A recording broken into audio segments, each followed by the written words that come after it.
Lestari, SE, MSI, CMA, CAPN, selaku dosen mata kuliah akuntansi manajemen, dan Ibu Dr. Putus Luri, SEMM, selaku dosen pendamping kegiatan Project Based Learning yang berada di Desa Karangasem Barat, Kecamatan Cibarat. Pada kesempatan ini, kami dari kelompok 5 dari kelas 5A Akuntansi akan mempresentasikan hasil kegiatan Project Based Learning, penyusunan laporan keuangan UMKM Kasmatrema Amalia Collection di Desa Karangasem Barat, Kecamatan Cibarat. Sebelum memasuki pembahasan, izinkan kami memperkenalkan diri terlebih dahulu. Pertama-tama, perkenalkan nama saya Nisa Fadila dengan NPM 155. Saya Rosana Dewi dengan NPM 071. Saya Olivia Winingrum dengan NPM 027. Saya Mepri Sampaso dengan NPM 051. Saya Lestari dengan NPM 02. Dan saya Mepri Sampaso dengan NPM 135. Baik, langsung saja mulai kepada pembahasan yang akan dibahas oleh saudara Oceni Bisma.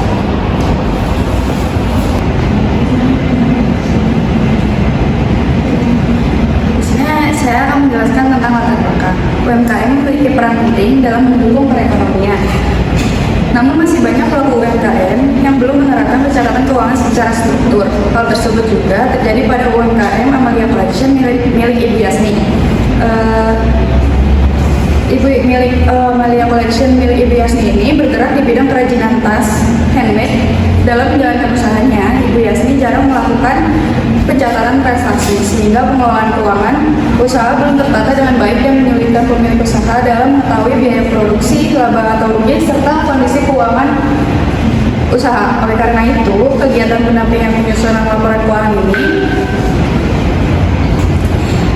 dilakukan untuk mengelola keuangan usaha secara terarah dan mendukung pengambilan keputusan yang lebih tepat. Selanjutnya ada profil UMKM. Nama UMKM-nya itu Amalia Collection. Itu usaha milik Ibu Yasni. Nama desanya Desa Karangasem Barat di Kecamatan Citerep, Kabupaten Bogor. Alamat lengkapnya di Perum Gria Anggayani, C3, 14 RT 3, RW 11, Kelurahan Karangasem Barat, Kecamatan Citerep, Kabupaten Bogor, 16.810. UMKM ini berdiri pada tahun 2012 dan sudah berjalan sekitar 13 tahun beroperasi.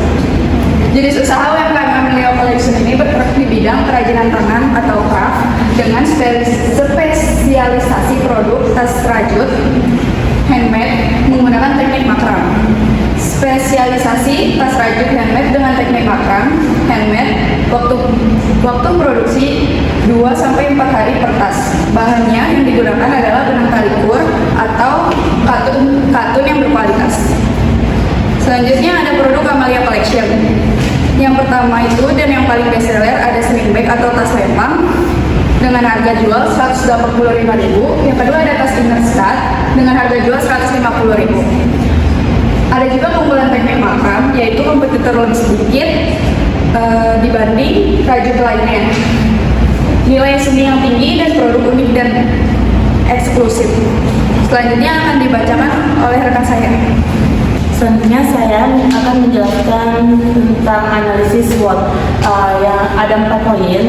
Yang pertama itu strength atau kekuatan. Nah, strength kekuatan ini ada 5 poin. Yang pertama itu Ibu Yasni ini memproduksi tas handmade yang berkualitas tinggi dengan menggunakan teknik makram. Yang kedua, Ibu Yasni telah mendirikan usaha ini sejak tahun 2012. Yang ketiga, produk yang best seller itu ada beberapa produk yang menjadi best seller dengan kredibilitas tinggi. Yang keempat itu usaha Ibu Yasni ini fokus pada teknik makram karena persaingannya relatif rendah. Yang kelima itu Ibu Yasni sendiri mampu mengajarkan cara atau keterampilan memproduksinya. Yang selanjutnya ada weakness atau kelemahan, ada 5 poin juga. Yang pertama, tren pasar terhadap produk handmade masih tinggi. Yang kedua itu Ibu Yasni ini memanfaatkan media sosialnya dan marketplace-nya belum optimal. Yang ketiga, kolaborasi dengan mahasiswa untuk promosi masih terbatas. Yang keempat, bazar saat UMKM-nya belum dimaksimalkan. Yang kelima, yang terakhir ada verifikasi produk atau ILD sebagai sumber pendapatan tambahan. Jadi selain saat bazar, Ibu Yasni ini juga menjual sebagai tambahan, yaitu berupa produk milk tea. Nah, selanjutnya ada opportunities atau peluang, ada 5 poin. Yang pertama, pencatatan dan pengelolaan keuangan belum tertata rapi. Yang kedua, itu proses produksi masih bergantung pada satu orang, yaitu Bu Yasni sendiri. Yang ketiga, waktu produksinya cukup lama, sekitar 2-4 hari per tasnya produk. Yang keempat itu ada pemasaran digital belum optimal. Yang kelima, pendapatan belum stabil di momen-momen tertentu. Selanjutnya ada threats atau ancaman, ada 5 poin. Yang pertama itu persaingan ketat di pasar produksi craft dan tas handmade. Yang kedua, produksi jenis dengan harga lebih murah dari pesaing. Yang ketiga, penurunan daya beli masyarakat, terutama untuk produk non-primer. Yang keempat itu ada fluktuasi harga bahan baku. Yang kelima, keterbatasan akses internet menghambat pemasaran online. Selanjutnya ada permasalahan mikro UMKM. Ada 4 poin. Yang pertama itu manajemen keuangan. Di sini ada 4 poin di manajemen keuangan. Yang pertama itu ada pencatatan tidak teratur meski punya pengalaman. Yang kedua ada transaksi yang terlewat. Jadi setiap Ibu Yasni mencatat pembelian bahan baku atau memasukkan hasil penjualan itu, kadang Ibu Yasni itu sendiri lupa untuk mencatatnya. Yang ketiga itu tidak ada sistem pencatatan komprehensif. Jadi Ibu Yasni ini belum memiliki pembukuan yang lengkap dan struktur untuk mencatat keuangan usahanya. Yang keempat ada hanya catat pembelian bahan baku. Terus yang poin kedua ada produksi, ada 4 poin. Yang pertama itu proses lamanya 2-4 hari per tas. Kedua, keterbatasan tenaga kerja, yaitu Ibu Yasni sendiri hanya yang mengerjakannya dan memproduksikannya. Yang ketiga, ada kesulitan pembuatan pola tas Hansel. Yang keempat, ada modal produksi tinggi kurang lebih dari 117.000 sampai 120.000 per tasnya. Yang ketiga, ada poin pemasaran. Menjadi 4 poin. Yang pertama, tidak mahir memasarkan online. Yang kedua, penjualan turun drastis pasca pandemi. Yang ketiga, pendapatan kurang lebih dari 500 sampai 800.000 per bulannya. Yang keempat, ada ketergantungan penjualan offline. Jadi Ibu Yasni ini masih belum bisa untuk menjual online karena kurangnya pengetahuan dalam media sosial. Yang selanjutnya, yang terakhir, yang 4 poin ini ada persaingan pasar. Ada 3 poin. Yang pertama itu kompetisi ketat di segmen rajutan. Yang kedua, memilih teknik makram untuk menghindari persaingan karena jarang sekali di lingkungannya atau di sekitarnya yang menggunakan teknik makram, banyaknya lebih ke rajut. Yang ketiga itu ada strategis defensif, bukan kompetitif. Itu Ibu Yasni ini sendiri UMKM-nya lebih fokus bertahap mempertahankan posisinya daripada agresif bersaing merebutkan pasar. Jadi kayak Ibu Yasni ini punya prinsip sendiri untuk menentukan teknik makamnya dibandingkan mengikuti teknik rajut lainnya. Baik, selanjutnya akan dijelaskan oleh rekan saya itu Andini. Itu adalah permasalahan kualitas. Masalah utama yang ditangani itu adalah banyak UMKM yang belum memiliki pencatatan keuangan sendiri yang sederhana dan juga teratur. Lalu dampaknya itu apa sih? Dampaknya itu adalah pelaku usaha jadi tidak bisa mengetahui bagaimana seperti biaya produksi, HPP, terus juga laba dan rugi usahanya. Lalu untuk bukti yang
sebesar 947 dan pembelian bahan baku pada bulan Oktober sebesar 388.000. Lalu pada bulan November sebesar 1.024.000. Selain mengeluarkan biaya bahan baku, Bu Leslie juga terdapat biaya gaji. Nah, biaya gaji pada bulan September ini sebesar 360.000 dan biaya gaji pada bulan Oktober sebesar 330, lalu pada bulan November sebesar 360. Total biaya gaji dari September sampai November yaitu 1.050.000 dan total pengeluaran biaya bahan baku itu sebesar 7.359.000. Selanjutnya akan dijelaskan oleh rekan saya Nisa Khalila. Oke, baik, selanjutnya saya akan melanjutkan mengenai perhitungan laporan keuangan untuk HPP di bulan September. Di sini ada perhitungan untuk biaya bahan baku apa saja sih yang digunakan oleh Ibu Yasmi. Dengan total biaya bahan baku yang digunakan itu di 947 dengan biaya tenaga kerja yaitu di 360, maka total biaya produksinya itu di 1.307.000 dan untuk kuantitas produk jadinya itu di 12 pieces tas. Dan ini untuk perhitungan total biaya produksi Sunbek, dan ini untuk perhitungan total biaya produksi Inastar, dan serta ini ada perhitungan untuk HPP penjualan laba rugi margin keuntungan untuk Sunbek dan juga Inastar. Next.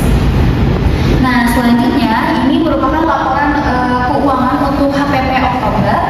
Di sini ada biaya bahan baku yang digunakan dengan total 388.000, biaya tenaga kerja yaitu 330 dengan total biaya produksinya itu di 718, dan ini untuk total biaya produksi Sunbek, ini untuk total biaya produksi Inastar, dan ini merupakan perhitungan HPP penjualan laba rugi margin keuntungan untuk Sunbek dan juga Inastar.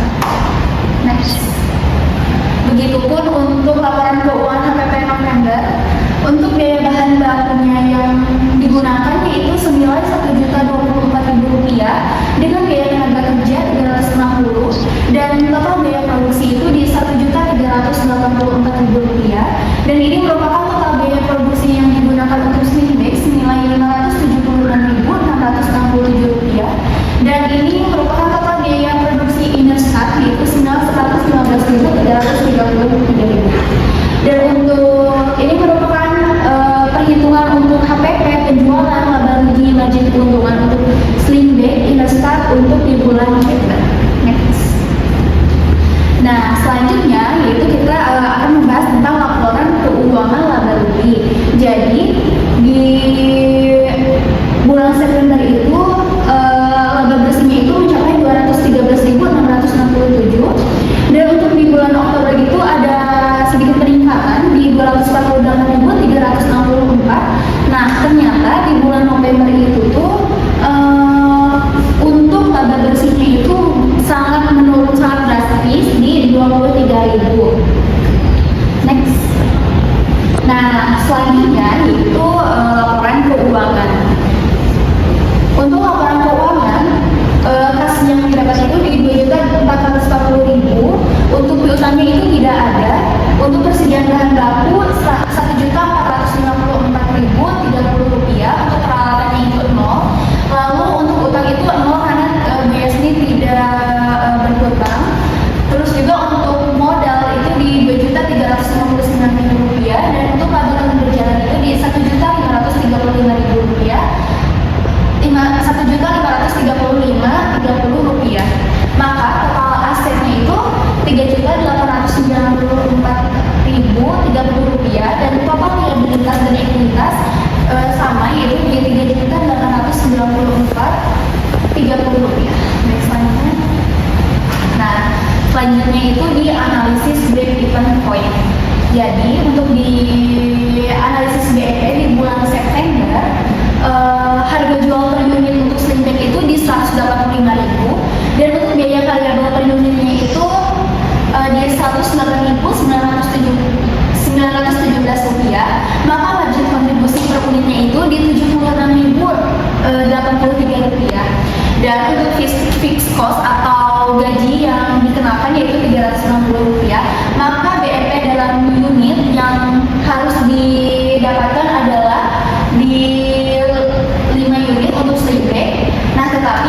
ada realisasinya.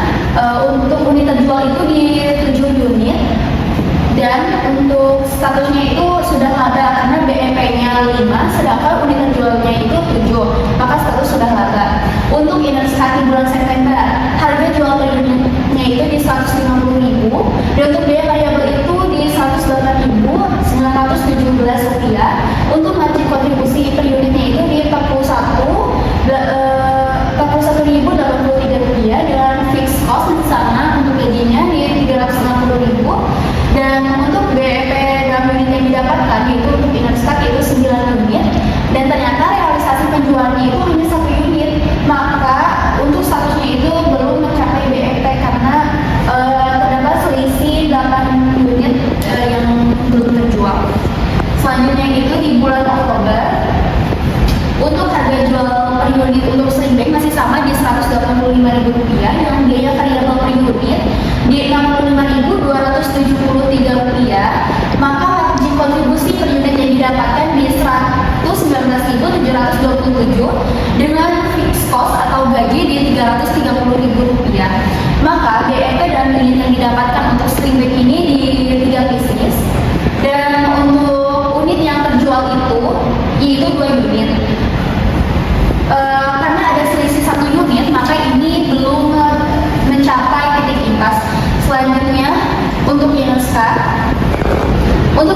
ini harga jualnya masih sama seperti bulan September, yaitu di Rp190.000 dengan biaya variabel per unit Rp65.273, dan margin kontribusi per unit di Rp84.727 dengan fixed cost atau gaji yang digunakan masih sama di Rp330.000. Maka BEP dan unit yang didapatkan untuk Innerskat ini mencapai 4 unit. Untuk realisasi penjualannya, unit yang terjual untuk Innerskat ini berada di 4 unit, maka tidak ada selisih dan statusnya sudah mencapai titik impas. Selanjutnya itu ada analisis BEP untuk bulan November. Jadi untuk di bulan November ini harga jualnya masih sama seperti sebelumnya, yaitu untuk sling bag di Rp185.000 dengan biaya variabel per unit yaitu di Rp115.333 dengan margin kontribusi per unit Rp69.667, dan untuk fixed cost atau gajinya itu di 360. Maka BEP dalam unit yang dihasilkan yaitu untuk sling bag adalah 5 unit, dan untuk status penjualannya atau realisasi penjualannya untuk sling bag ini di 5 unit. Maka karena tidak ada selisih antara unit terjual dan BEP unit, status penjualnya itu sudah mencapai titik impas atau break-even point. Selanjutnya untuk Innerskat, harga jual per unit masih sama di Rp150.000 dengan biaya variabel per unit di Rp115.333 dengan margin kontribusi per unitnya itu Rp34.667 dengan fixed cost atau gajinya itu masih sama di Rp360.000. Maka BEP dalam unit yang didapatkan untuk Innerskat ini yaitu di 10 unit, dan untuk realisasi atau status penjualannya itu untuk Innerskat ini hanya terjual 1 pieces saja. Maka karena ada selisih di 9 unit yang belum terjual, ini tuh masih belum mencapai titik impas atau break-even point. Mungkin itu saja yang saya dapat sampaikan. Selanjutnya akan dijelaskan oleh rekan saya. Selanjutnya kita membahas strategi pemasaran UMKM Amelian Collection.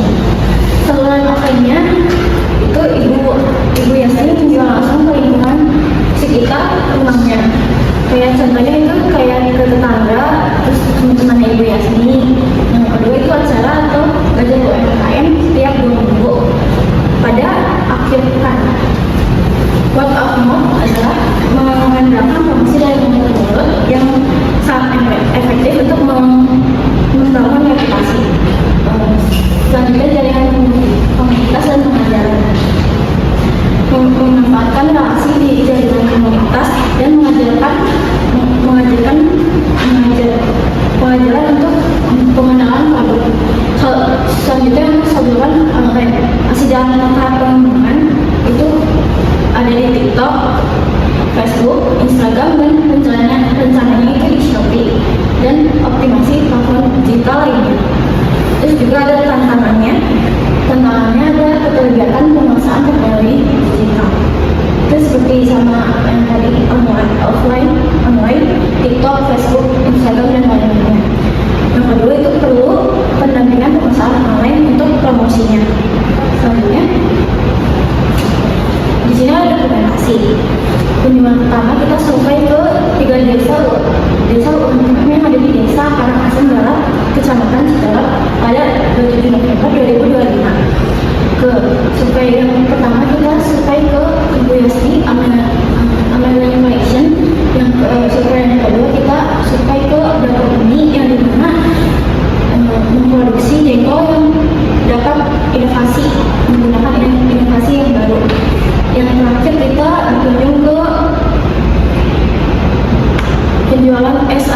kegiatan.